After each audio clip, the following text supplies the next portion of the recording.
नमस्कार, स्वामी समर्थ. आपण अयाचित वृत्ती पदयात्रेमध्ये तुम्ही बघताय, दररोजच्या व्हिडिओमध्ये बघताय, वेगवेगळ्या फोटोमध्ये तुम्हाला मिळतंय, छोट्या छोट्या गोष्टींना तुम्हाला दिसतंय, कुठूनही फोटो काढला की तुम्हाला दिसतंय की बाबा पदयात्रेमध्ये हे सगळी आयुध का सोबत आहेत. म्हणजे आयुध म्हणजे काय, तर तुम्ही आता इथे बघताय की आपल्यासोबत काय आहे, तर महत्वाचं काय आहे, ते सगळ्यात महत्वाचं आयुध ते म्हणजे धर्मदंड, जो तुम्ही तिथे बघताय. हा जो धर्मदंड आहे हा आपल्याला आपल्या सनातन वैदिक हिंदू धर्म संस्कृतीचे एक प्रतीक आहे, अधिकाराचं प्रतीक आहे, म्हणून तो धर्मदंड आपल्यासोबत आहे.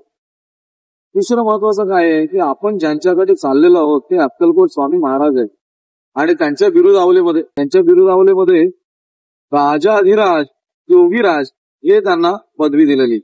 मग राजाधिराज ते आहेत, त्यांच्यामुळे त्यांचा जो आपण सगळा हा पालखी घेऊन आंदोलिकेतनं त्यांना घेऊन चाललोय, हा जो काय सगळा त्यांच्यासाठी केलेला जल्लोष आहे, उत्साह आहे, हा एक उत्सव आहे. पदयात्रा हा एक उत्सव आहे. आम्ही तो 15 दिवस सलग रोजच्या रोज करतोय, अनुभवतोय, आनंद घेतोय आणि त्याचा आनंद इतका आहे की तुम्ही प्रत्येकाच्या चेहऱ्यावर तो बघू शकताय. इतका आनंद आहे. चेहरे तसेच दिसतात, फेअर अँड लवली लावलेलं नाहीये, साबण वापरलेलं नाहीये, पिण्याच्या बंड्याने आंघोळ केलेल्या आहेत, फाउंडेशन लावलेलं नाहीये, बरंच काय काय लावलेलं नाहीये. तो विषय सोडा, पण मनातला आनंद तो चेहऱ्यावरती उमटलेला आहे, तो या 15 दिवसाच्या उत्साहाच्या वातावरणाचा आहे. तो कशामुळे, तर राजाधिराज योगीराज यांची ही पालखी, यांची आयाची वृत्ती पदयात्रा आम्ही त्यांच्याकडे घेऊन चाललोय, म्हणून त्यांच्या अधिकाराचं मूळ प्रथम प्रतीक धर्मदंड. त्याच्यानंतर धर्मदंडाच्या पाठीमागे येते ती अब्दागिरी. अब्दागिरीमध्ये तुम्ही बघाल की एक जी आकृती आहे ती सूर्य आहेत आणि एक जी आकृती आहे ती चंद्र आहे. सूर्य आणि चंद्र ही जी आकृती आहे आपल्याला, आता सूर्य आणि चंद्र तुम्हाला दिसत असेल, स्वस्तिक तुम्ही दाखवताय ते तुम्ही चंद्र दाखवा का, तर आता आपण सूर्य आणि चंद्राची माहिती देतोय, परत आपण सूर्य आणि स्वस्तिकची माहिती देऊ. सूर्यप्रकाश हा सगळ्यांना मिळतो, चंद्रप्रकाश हा पण सगळ्यांना मिळतो. जगात सर्व दूर हा दोन्ही जो प्रकाश आहे, प्रकाश वेगाने पोहोचलेला असतो. प्रकाश वेग हा तुम्हाला सगळ्यांना माहिती आहे, ध्वनी वेगापेक्षा जास्त आहे. सगळ्यात जास्त कुठला वेग आहे, तर प्रकाश वेग. मग प्रकाश वेग हा सगळ्यात जास्त वेग आहे, तर त्या वेगाने गुरूंची कीर्ती पसरावी ह्या भावनेने आपण हे सूर्य चंद्र या अब्दागिरीवरती नेमून त्या गुरूंसाठी गुरूंकडे घेऊन चाललो. आमच्या गुरूंची कीर्ती पूर्ण पृथ्वी तलावावरती, पूर्ण जगावरती चंद्र सूर्य आहेत तोपर्यंत आणि त्यांचा प्रकाश ज्या वेगाने पोहोचतो तसा या आपल्या गुरूंची कीर्ती पसरावी म्हणून या अब्दागिरी आपल्यासोबत आहेत. त्यांची दुसरी बाजू, प्रत्येक नाण्याला 2 बाजू असतात, आपण नेहमी म्हणतो नाण्याची एकच बाजू बघू नका, नाण्याची दुसरी बाजू पण बघा. तर नाण्याची दुसरी बाजू तुम्ही पण बघा. या अब्दागिरीची दुसरी बाजू अशी आहे की एक आहे श्री आणि दुसरा आहे स्वस्तिक. हे दोन्ही आपल्या धर्मातली महत्वाची प्रतीक आहेत. श्री म्हणजे श्रीमान, श्रीमंत. आपण सगळी बिरुदावली त्या श्रीपासून सुरुवात करतो. प्रत्येक ठिकाणी आदर, मान, सन्मान हा आपण श्रीपासून सुरुवात करतो.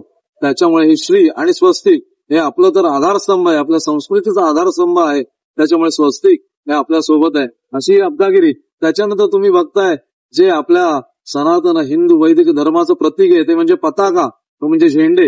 हे तुम्ही बघताय, हे दोन्ही झेंडे आपल्या सोबत असतात, कारण का ते प्रतीक जे झेंड्याचं आहे ते वैराग्याचं प्रतीक आहे. पण वैराग्यासोबत पण ते काय आहे, शौर्याचं पण प्रतीक आहे. शौर्यासोबत ते काय आहे, आपल्या संस्कृतीचं पण प्रतीक आहे. आणि ज्या भावनेने आपण ते हातात धरतो तीच भावना, तो झेंडा, ती पताका बघणाऱ्याच्या पण समोर यावी भावना, या उद्देशाने आपण ती पताका, ध्वज पताका, धर्म पताका, आपल्या गुरूंची पताका ती सोबत घेऊन जातो. मला असं वाटतं ती धर्म पताका झेंडा व्यवस्थित धरा, तो फडकताना आपल्याला दिसला पाहिजे. तर हे आपल्या सोबत असतं आणि त्याच्यासोबत असतो त्याच्या सगळ्यात अखेरच्या टप्प्यात अयाची वृत्ती पदयात्रा सुरुवात होते धर्मदंडाने आणि त्याचा अखेरचा टप्पा असतो जो आपण म्हणतो शेवट गोड करी, तो असतो आदिशक्तीचा त्रिशूल. हा आदिशक्तीचा त्रिशूल आहे आणि तो आपल्या शिवशंकराचा पण आहे, म्हणून आपण त्याला डमरू जोडलेला आहे. त्याचं कारण काय आहे, शिवर शंकर रमामी शंकर शिवशंकर शंभू, हे गिरिजापते नमामी शंकर शिवशंकर शंभू, असे आपल्या अक्कलकोट स्वामी नेहमी म्हणायचे. म्हणून ते शिव आणि शक्तीचं प्रतीक एकत्रित आहे. म्हणून तुम्ही बघताय की आपण सगळे शिवशक्ती स्वरूप आपल्या गुरूंना वंदन करू. आपल्या स्वामीची ब्रह्मावधू स्वामी सुमंताश्रमी महाराजा यांच्या आज्ञेने सुमंताश्रमी महाराज यांच्या गुरुमार्गावरती आपण ही पदयात्रा अशा आयुधांच्या सोबत करत आहोत. अक्कलकोट महाराज स्वतः म्हणायचे हम गया नाही जिंदा है. त्यांचा उपदेश पण तसाच आहे. आणि ते नेहमी म्हणायचे की काय करायचं, माझं गुरुतत्व तुमच्या सोबत राहायचं असेल तर तुम्ही काय केलं पाहिजे. त्यांचा सुंदर उपदेश आहे, तुम्ही सदैव सत्कर्म करा, साक्षीला माझी प्रतिमा ठेवा. आपल्या सद्गुरूंनी, स्वामीजींनी, ब्रह्मावधूत स्वामी सुमंताश्रमजी महाराजांनी, स्वामी सखांनी, आठले सरांनी तीच प्रतिमा आपल्यासोबत कायम ठेवली आहे की स्वामींची प्रतिमा आपल्यासोबत पाहिजे. कारण का काय, साक्ष कोण आहेत तर ते आहेत. आपल्या या सगळ्या पदयात्रेचे जेवढे प्रूफ्स आपण सगळे टेक्नॉलॉजीने देतोय त्याच्यापेक्षा महत्वाचं देवाकडचं आणि गुरूंकडचं प्रूफ आहे ते म्हणजे त्यांची साक्ष असलेली ही प्रतिमा. म्हणून हे स्वामी साक्षात आमच्या सोबतचे, आमच्यातलेच एक पदयात्री म्हणून ते आमच्या सोबत आहेत. साक्षीला माझी प्रतिमा ठेवा आणि सदैव सत्कर्म करा, हे अक्कलकोट स्वामीचा उपदेश. या सोबत महत्वाचं म्हणजे कलियुगात सर्वात श्रेष्ठ काय आहे तर गुरुचे चरण.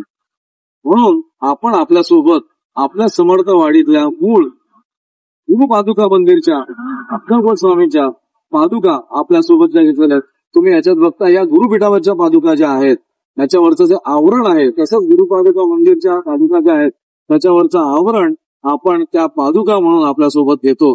आणि त्या पादुका अथांग आपल्या आयाची वृत्तीच्या तिन्ही त्रिकाळ पूजामध्ये, उपासनेमध्ये सोबत यजमानांसोबत पूजा करण्यासाठी त्या आपल्या सोबत असतात.